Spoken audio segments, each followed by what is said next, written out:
Folk Mob Day. Welcome to my channel, everyone. My name is Hurley, or better known as Folk Mob in Vietnam. This channel normally focuses on Vietnam, its culture, its language, and obviously its food. Now, when I started the channel back in 2019, I had a weight of roughly 183 pounds, my high school weight. Obviously, I'm not that today. Yes, I know this is a wide angle lens, making me look bigger, but no, I'm about 240, 245.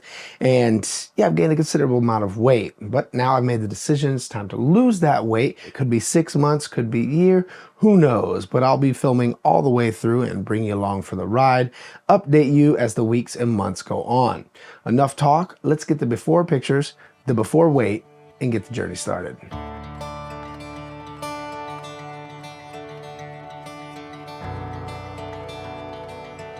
When I got this map done in 2018, well, I was a lot thinner. If I'm not careful, I'm gonna stretch it out and make it look like Laos. Let's just hope I don't get demonetized for these titties. So all of you can see where I'm starting. Haven't had any breakfast yet. Let's go check the weight and get the video started.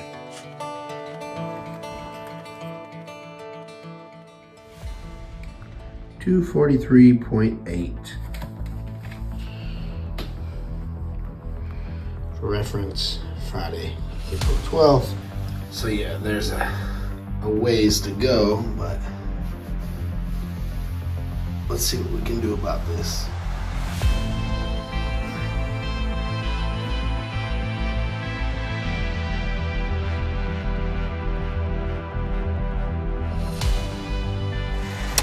And we are back after 2 years. It's time to finish this video. There were some bumps along the way, but before we get into the final pictures, let's break this down a little bit for y'all. So I haven't really discussed this in a YouTube video yet, but I will share it on this one. Starting my YouTube channel, it was sort of like fate, if you will. In 2018, I was actively training Brazilian Jiu-Jitsu again at Saigon Sports Club. I had great coaches, I had great training partners, and of course, amazing facilities. No time for anything other than my wife and teaching English. In BJJ, they have what's called the blue belt curse. You get your blue belt and you stop training. Now trust me, I love training. I was in the best shape I've been in years, and I wanted to keep training, but I sustained a rather serious injury. And realizing that I wouldn't be able to train for the next few months because of, I think I did 36 physical therapy sessions, I had to put my focus elsewhere. Now, as bad as it was, it afforded me the opportunity and the time to start my YouTube channel. Now, at the time, the niche of foreigners in Vietnam speaking Vietnamese and doing it in a comedic way didn't really exist on YouTube. There were two guys, and then there was one, but before that, there was nothing. So I decided to start a YouTube channel based on the advice of my buddy and my wife. They said, you speak Vietnamese, you understand the culture, you might as well start a YouTube channel and see where it goes. Well, putting all this time and effort into it, in the first 4 months, I went viral. I got on all kinds of TV shows. I got my own TV show, and I was able to grow my brand in Vietnam. But in Vietnamese, we often say, "Có cái này, mất cái kia." You have this, but you lose that. So with all of my focus on this new venture, the channel was growing at a rapid pace, but my health, it was deteriorating. Even though comedy was the main theme of the channel, people always wanted to see street food. They wanted to see what it was like to eat on the street in Vietnam. And this pushed me to go to multiple restaurants a day for content, my own content and collaborations with others. I mean, you look at this in the most literal sense. You're getting paid to search out the most delicious food, go and eat it, film yourself, and show everybody what you think. Now, it's discouraging to think about now, but you can literally watch my downfall over the last 6 years. I started the channel, I basically had a six-pack, and then I ballooned up to like 255 pounds somewhat recently. Now, me being someone who competed in powerlifting in high school and was always involved in intramural sports, athletics, I have this self-image where I just think I'm jacked. Even when I'm overweight, I look in the mirror, I see my shoulders, I see my arms, and say, dang, okay, no, I'm kind of jacked, you know? I might be a little pudgy right now, but no big deal. And this was the problem, that even though I was gaining weight, I said, I just look more dough, you know, I look more jacked. And then eventually it just spun out of control. So why did I eventually decide to change what was going on? Well, this question has a few different answers, but the most important was the birth of my first child. I filmed the intro for this video 11 days before he was born, and I personally grew up watching my dad lift weights in the garage. Of course, I wanted to lift with him, but the common thinking in the 90s was if a child lifts before puberty, they will stunt their growth. Little did my parents know, I didn't need resistance training to stunt my growth. It did it all by itself.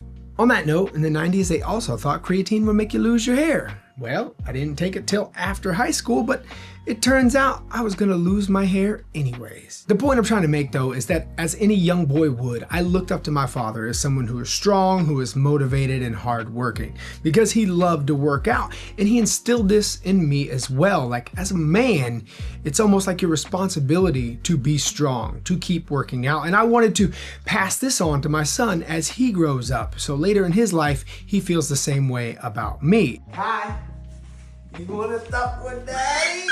You wanna stop with daddy? Here's your kettlebell. Here's your kettlebell. Whoa, it's so heavy. Oh man, how about your barbell? Can you hold it with two hands? Oh, it's so heavy. Oosh. High five, high five. Yeah. Now my dad's example led me to want to lift weights. So after puberty, I had my own weight set and I was on the weightlifting team in high school. So this is powerlifting mixed with Olympic lifting. So it kind of caters to the best of both worlds. But I mean, I excelled because I started working out at like 11 or 12. I know, early puberty. And by the end of senior year, when I was 17, I benched 365 in competition and clean and jerked 295 pounds. So the point of all this is I do enjoy lifting weights, but there were some things that I had to do on top of that in order to make this transformation real. Now, how did I do it? In 2026, I feel like it's necessary to clear the air before we talk about any training or nutrition. At no time during this transformation did I take any GLP-1, aka Ozempic, or did I hop on TRT, aka testosterone replacement therapy, or steroids for that matter. In fact, I actually brought up my testosterone naturally, just had it checked last week, and I'm happy to say that it went up, even though I would like to see it go even higher. But I don't want to speak negatively on anyone who does take Ozempic or does TRT, because a lot of my friends do. The important thing is that you lose the weight and become healthier. And if that's how you need to do it, by all means, do what you have to do. As I've heard some exercise scientists and doctors say, you know, it's healthier to just lose the weight and then you can deal with building the habits and changing your life after. But I bring this up because, you know, look at my face. Like, if you compare it to before, I looked like a balloon, and it does seem like I made a drastic transformation, but I did track my weight every single day, and you can watch the average every week go down from a pound or 2 pounds a week over time at doing this the right way so that I can maintain it later. But I bring it up because it's ironic. In high school, people used to come up to me at 15, 16, 17 and say, "Oh, you must be on steroids." I'd be like, well, you know, what can I say? Plus 350 bench in high school. I appreciate the compliment. But now you put in the hard work, you lose the weight, they say, you must be on Ozempic. I say, no, but thank you, I guess. So in today's world, you know, anybody with a plus 50 pound weight loss, you assume that they're on Ozempic, which is fine. You do what you have to do to lose weight, be healthy. But at this point in my life, I knew I could do this on my own. As for the training and nutrition, I want to emphasize that the most important thing you can do is build good habits. I know that sounds cliche, but I'm someone who's read Atomic Habits and The Power of Habit. And after reading those books, you know, it really helped me to build healthy habits, to replace bad habits with good ones. And having a habit of working out or meal prep or just making sure you focus on good food and not eating too many calories is essential when it comes to building a better body. You know, they often say that abs are made in the kitchen, and that is very true. In 2024, when I started all this, I had a great habitual workout routine. I tracked it all, but I still ate massive amounts of food. I wanted to reach my protein goals, you know, a gram per pound, but weighing 240, 250. That's a lot of calories. So my calories were much higher than they needed to be in order to lose weight. So even though I worked out and got stronger in 2024, not until 2025 did I realize what I was doing, change my eating habits, and watch the weight start to really fall off. Consistent meal prep is your friend, and finding what nutritious, healthy foods work for you is going to help you out exponentially. If you have your meals laid out, it's something you like, you eat it at a set time, well, how can you not lose weight? If you're not losing weight week to week, then you just cut back some of that food, cut back some of the sauce. I mean, it's really that simple. And when it comes to exercise, I've always loved lifting weights, as I mentioned earlier. And as long as I'm injury-free, I can lift weights every day. I really enjoy it. To me, it's stress relief. To me, it's my own version of therapy where I'm by myself just working out, listening to music. But on the flip side, as far as cardio goes, I've always hated it. Never enjoyed cardio, even when I was doing sports that required cardio. But as they often say, when you want to improve at something, you have to focus on your weaknesses, and that's exactly what I did during this transformation. Another book that hit home for me was Outlive by Peter Attia. And reading this book, I realized how important cardio was for your longevity. And again, having a kid, now I think about I want to be there for him when he graduates high school and college and has his first kid. I want to be alive, be strong and healthy for that. So yes, weightlifting is great, but I also need to work on my cardiovascular and respiratory health as well. So what did I do? Following his advice, I started adding in 2 Zone 2 workouts per week, rotating between walking on an inclined treadmill and a stationary bike. Now I know it sounds boring. Trust me, I thought it was the most boring thing in the world, but what I started doing was taking a good action show on Netflix or Paramount or Prime, putting that on a tablet and doing the exercise. So if I'm watching a cartel TV show, Narcos or Queen of the South or something, and things are blowing up and people are shooting, and I'm walking, keeping my heart rate around 125, I'm not thinking about the walking, I'm just watching the show. And after an hour episode, well, guess what? I just got an hour of boring cardio in. You follow the series, get it in twice a week. That's how I did it. Now, another one that you needed to add in was Zone 5. So I would do my best to get in a full hit workout once a week.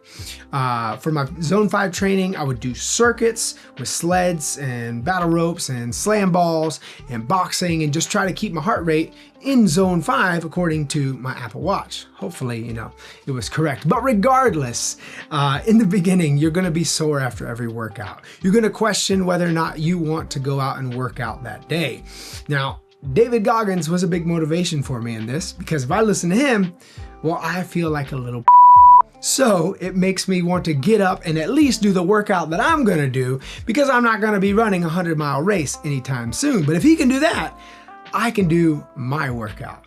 So after about a month, when you get used to a routine that you like, well, it becomes a lot easier, and then you almost feel weird when you don't do it. I mean, I can't stress this enough. There are so many sports and activities in the world. You find something that you enjoy. For example, my mom's husband, he's not fat, but he was never that athletic. And then when he wanted to start focusing on his health, he found pickleball, as most people in 2026 do. And now that guy's playing pickleball like 4 or 5 times a week in great shape. And that's the point. You don't have to play pickleball. Maybe you want to play a real sport like disc golf. Straighten out. Off the tree. Dingers all day. Shots fired, just kidding. But whatever it is, you want to be active, get your heart rate up, and enjoy doing it. That's what's important. After all this, losing over 60 pounds, how do I feel? The difference is night and day. My knees, my lower back, they don't hurt anymore. And there's almost like a bounce in my step when I'm out doing something. I mean, take for example, I really don't want to run. I don't like running. But when I go to Florida and play disc golf with my brother now, I'm jogging in between the baskets. And I don't have to, he's not, but I'm just bouncing around and jogging because I'm so light and I feel like I have so much energy. But on top of that, what was really bothering me about being so heavy, I started working out back again, and I get up and say, oh, well, let's start with some pull-ups. I couldn't even do an unassisted pull-up. At nearly 250 pounds, I was sitting there having to put bands under my feet. Like, going from someone who did over 20 pull-ups in college to not being able to do one was very discouraging. But I'm happy to say, after all of this, now I can hop up and do pull-ups just fine. So that is another good thing to have back after this transformation.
So this video is not sponsored, but I do want to give a shout out to Makolo. They believed in me, and I was going to get some home gym equipment, and they ended up supplying me with a functional trainer and a bench and a weight stack and a pec and lat raise attachment. And it's really helped me not only to stay consistent, but to add more variety to my workouts. So big shout out to them, and they had me make smaller videos as part of the collaboration, which was great to do.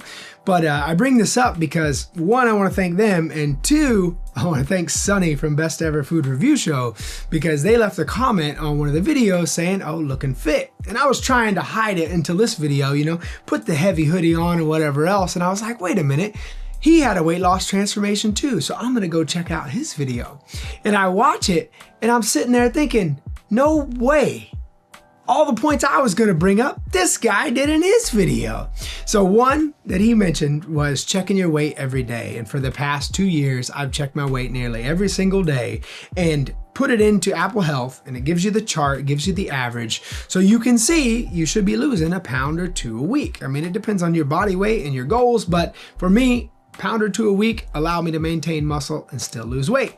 And then he talks about walking on the incline treadmill. And I said, son of a... I've been walking on the incline treadmill because I hate running. So if you want to see another good weight loss transformation video, go check out Sunny from Best Ever Food Review Show. He's got one as well. And he put eggs in the microwave, and I never tried that before. And now that I saw it, I can't stop doing it because it's so much easier than cleaning pans. So thank you, Sunny. To wrap this video up, I want to give a shout out to my wife. She helped me meal prep a lot during the last 2 years, keeping my food nutritious, consistent, and healthy. And she put up with me working out all this time. To be honest with you, she fell in love with me when I was really fook mop. But having this now is just like icing on the cake, have your cake and eat it too, no pun intended. Another shout out to my haters. I know you shouldn't be fat shaming, but the fact that people did try to fat shame me in my comments, eventually I was like, all right, I see you. You keep talking. Here we go. I'm going to lose all the weight. And then now I look better than you and still do what I love to do. So there we go. And last but not least, this goes out to my son. I know you're going to watch this later in life. Just know that this transformation was for you. The birth of you was the reason that it motivated me to go and change my life so I can be healthy and athletic and energetic to play with you through your life and even your kids later when I am a grandparent. So thank you all for watching and supporting my channel. If you've watched since 2019, you've seen a crazy Phuc Map arc down to Phuc Om to Phuc Do and everything in between. So thank you all so much. And yeah, new videos out every week. Until next time, God apply.